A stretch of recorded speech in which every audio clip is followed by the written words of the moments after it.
Скала, на которой держится наша нация – Конституция, основной закон страны, где заключены все права граждан, и знать его должны все люди, от мала до велика. Брейринг по знанию конституционного строя проходит в Международном колледже современного управления и туризма. За звание «Лучший знаток Конституции» сегодня борются 3 команды под названием «Цезарь», «Свобода слова», «Юрис Скотт». Свой девиз зачитала каждая. Команда называется «Цезарь», и наш девиз «Пришли, увидели, съели». Перед началом мозгового штурма студенты смотрят видеоролик о Конституции. Первый письменный свод законов, который назывался «Русская правда», появился еще при князе Ярославе Мудром в XI веке. Его основные принципы – это справедливость, милосердие и забота о людях.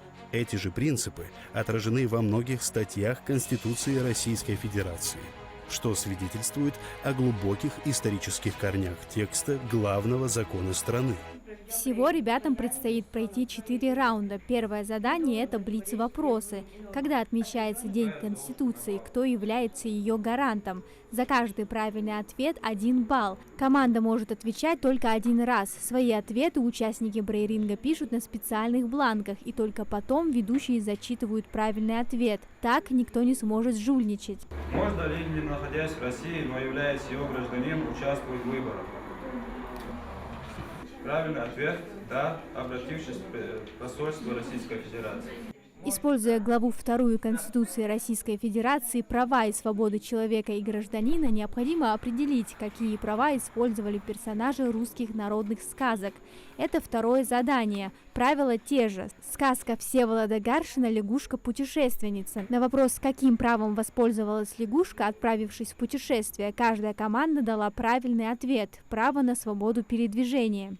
Сказка «Золушка». Какое право нарушила мачеха, напуская Золушку на бал? Правильный ответ – право на отдых.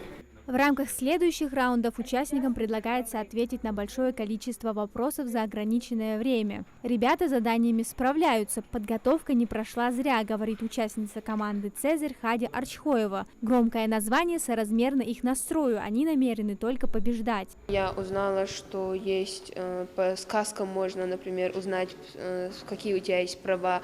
Например, ассоциации со сказками, я не знала ответа на эти вопросы, на некоторые.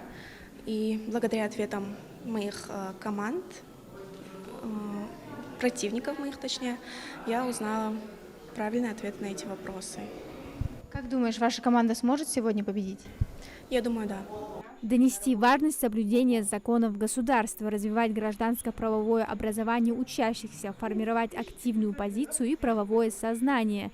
Вот цели и задачи брейринга, организаторами которого выступили администрация Сунжинского района совместно с Международным колледжем современного управления и туризма.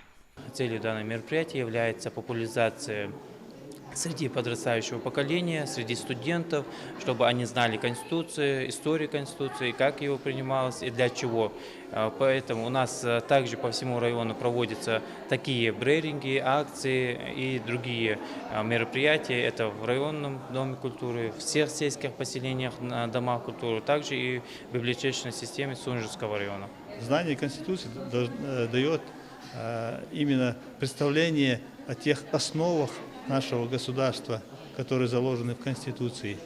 И, безусловно, каждый гражданин нашей страны должен знать эти основы. Когда закон не только соблюдается, но и тщательно продуман от А до Я на благо всего народа и каждого человека, только тогда в стране возможно благополучие. По завершению брейринга победителей наградили медалями, грамотами и памятными подарками. День Конституции Российской Федерации – это не просто официальный праздник, но и памятный день принятия документа, благодаря которому сегодня мы с гордостью называем себя россиянами, можем трудиться, мечтать и жить свободно и справедливо. Амина Зязикова, Султан Булгучев, Магаз 24.